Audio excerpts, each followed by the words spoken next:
반갑습니다. 8월 1일 주일 큐티 스케치 시간입니다. 오늘 본문은 빌레몬서 1장 1절로 14절까지의 말씀입니다. 오늘 본문은 이렇게 시작합니다.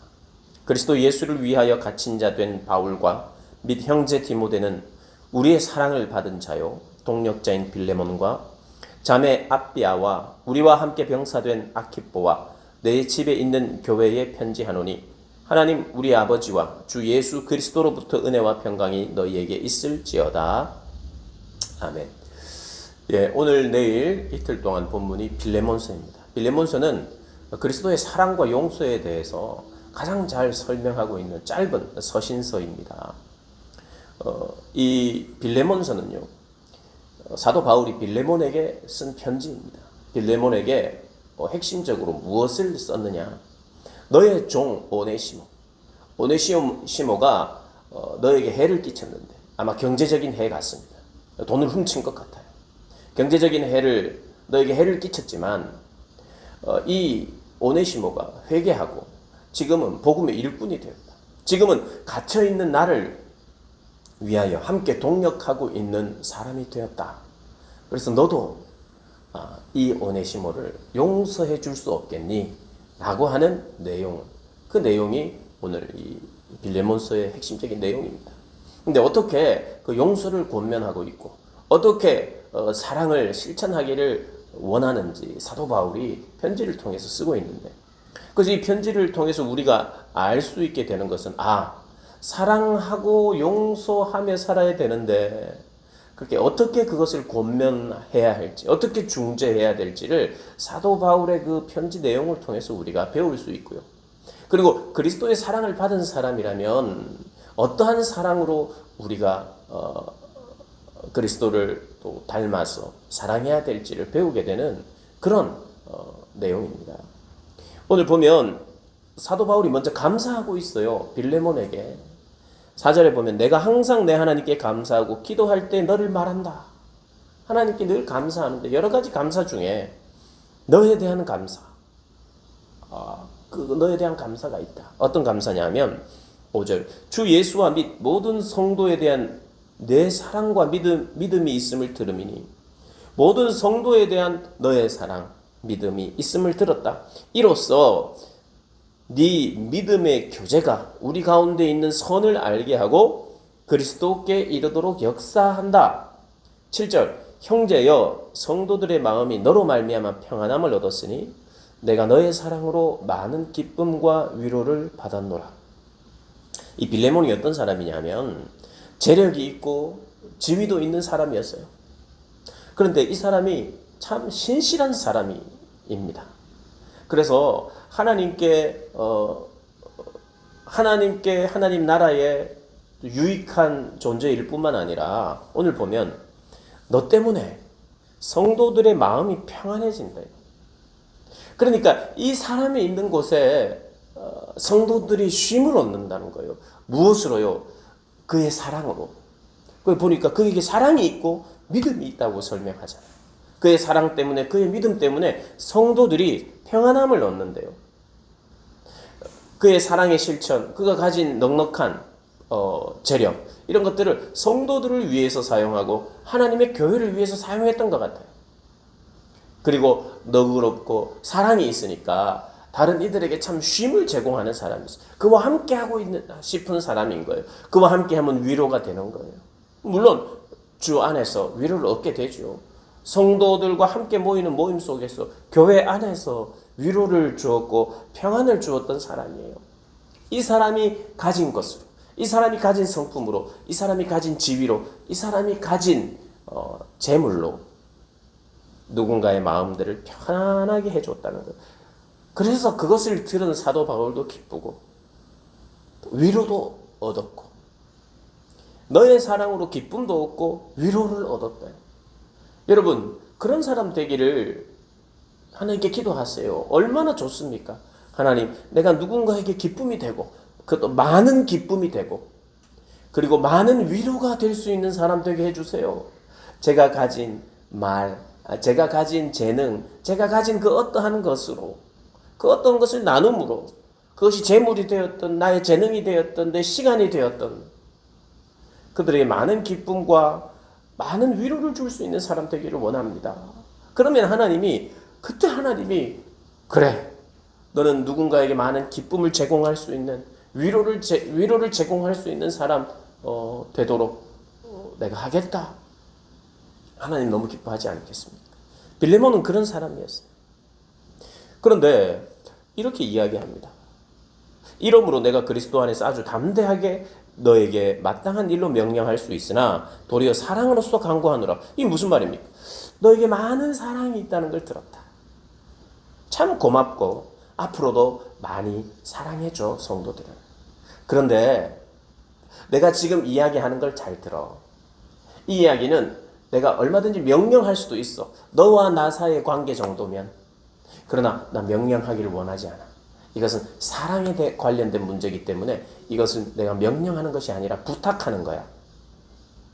그렇게 하면서 하는 이야기가 있습니다. 네가 지금 성도들을 잘 사랑했던 것처럼 또 해야 될 사랑이 있어. 그 사랑은 어쩌면 어려울 수 있어. 그러나 이것은 굉장히 중요한 사랑이야. 그러면서 오네시모 이야기를 합니다. 10절 갇힌 자 중에서 낳은 아들 오네시모를 위하여 너에게 간구하노라. 그가 전에는 너에게 무익하였으나 이제는 나와 너에게 유익함으로 너에게 그를 돌려보낸다. 이렇게 이야기합니다. 무익했다. 예전에는 노예로 있으면서 종으로 있으면서 무익했어요. 그리고 오히려 경제적인 해를 입히고 돈을 훔쳐서 달아났어요. 그런데 그가 내가 옥에 있으면서 그를 어떻게 만나게 됐어요. 그리고 그가 복음으로 말미암아 돌아왔어요. 새로운 사람이 되었어요. 그래서 내가 보니까 그가 그리스도의 사랑으로 그가 새롭게 된 사람이 되었어요. 그리고 예전에는 무익했지만 이제는 유익하게 된 사람인 것을 확인했어요. 사도 바울에게 새로운 시각이 생겼어요. 예전에는 무익했지만 지금은 유익하다. 왜요? 구원받은 백성이 되고 돌아오게 되고 회개한 사람이 되어서 이제는 바울의 신복이 되었어요. 바울의 동력자가 되었어요. 그래서 지금 빌레몬에게 이야기합니다. 이 사람까지 용서하기란 쉽지 않을 거야. 그런데 이 사람이 변했어. 새로운 사람이 되었어. 너도 새롭게 볼 수 있겠니? 새로운 시각을 가질 수 있겠니? 내가 보증해. 사도 바울이 이런 중재를 하고 있어요.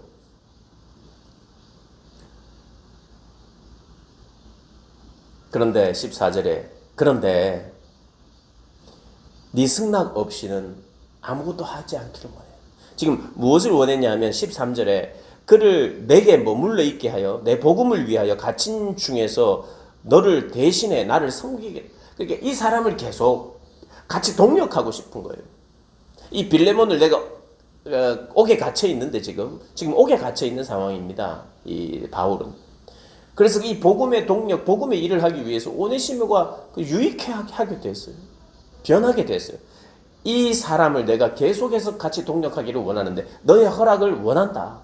억지로 되지 않고 네가 계속 미워하고 이 사람에 대해서 뭔가 거절하는 마음이 있는 동안 내가 어찌 너도 나의 동력자고 이제는 오네시모도 내가 친히 낳은 아들처럼 복음의 열매인데 그와 동력하기를 원하는데 너도 새로운 시각을 가질 수 있겠니? 새롭게 봐줄 수 있겠니라고 지금 이야기하고 있어요.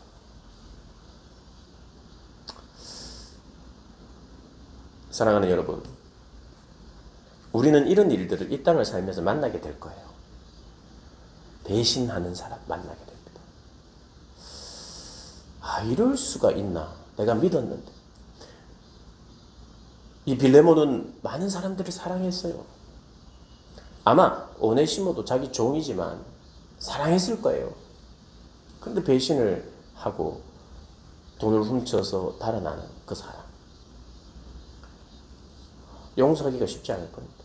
아니 물론 사도 바울이 이렇게 편지를 썼을 때 그럼요.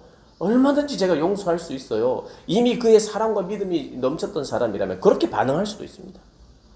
그러나 이게 쉽지 않은 일이기 때문에 내가 다른 사람들은 다 사랑하고 다른 사람들은 위로도 주고 기쁨도 줄 수 있지만 그놈은 그놈은 배신이 이루 말할 수 이런 배신이 있나? 이렇게 생각할 수 있는 사람. 그에게는 내가 새로운 시각이 생기기 힘든 사람이에요. 나에게 직접적으로 상처를 줬기 때문에.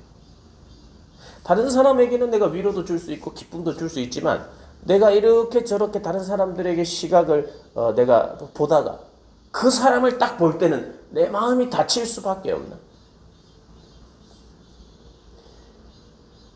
그 시선을 거기에 두고 싶지 않은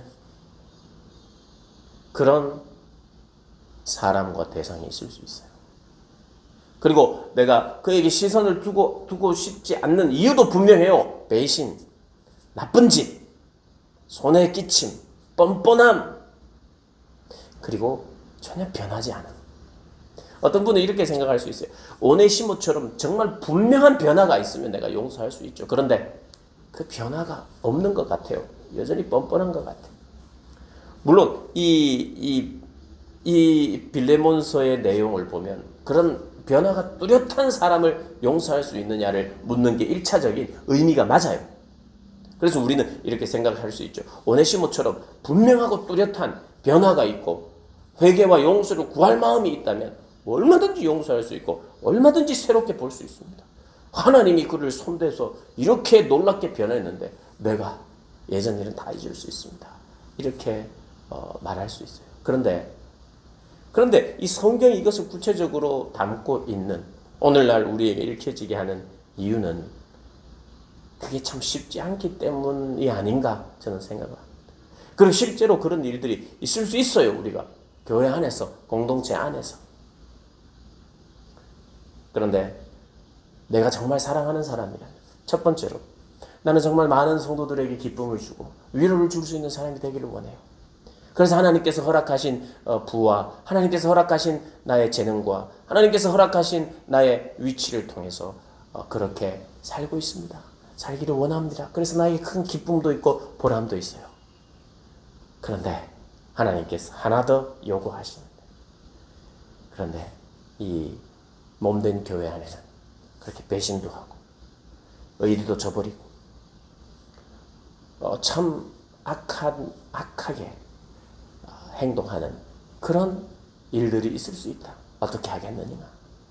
교회 공동체는 여전히 사랑, 용서의 공동체인데 하나님께 기도하고 그를 또 받아주고 용서하고 그를 향한 새로운 변화가 더딜 수 있어요. 변화가 더디지만 하나님의 시각을 달라고, 더딘 변화를 도와줄 수 있는 사람이 되게 해달라고 기도하면서 하나님이 보시는 것처럼 새로운 시각을, 그를 볼 때 예수 그리스도를 통해서 그를 보게 되고, 그는 불가능하고 그는 할 수 없으나 그리스도를 통해서 보게 되면 그리스도가 하시고 그리스도가 인도하실 것을 기대하면서 그를 용서할 수 있지 않아요. 여러분, 새 사람이 되었다는 것은요, 내가 새 사람이 되었다는 것은 나에게 새로운 시각이 열렸다는 뜻입니다. 그리고 누군가가 새로운 사람이라고, 새로운 사람이 되었나라고 말할 때는 또 내가 새로운 시각으로 그를 보아야 할 그런 의무가 있습니다. 하나님께 기도하십시오. 새로운 시각으로 볼 수 있는 은혜를 달라고, 복음의 시각으로 볼 수 있는 은혜를 달라고. 그래서 복음의 시각을 가지고 살아가는 그런 복된 여러분들 되시기를 주님의 이름으로 축복합니다.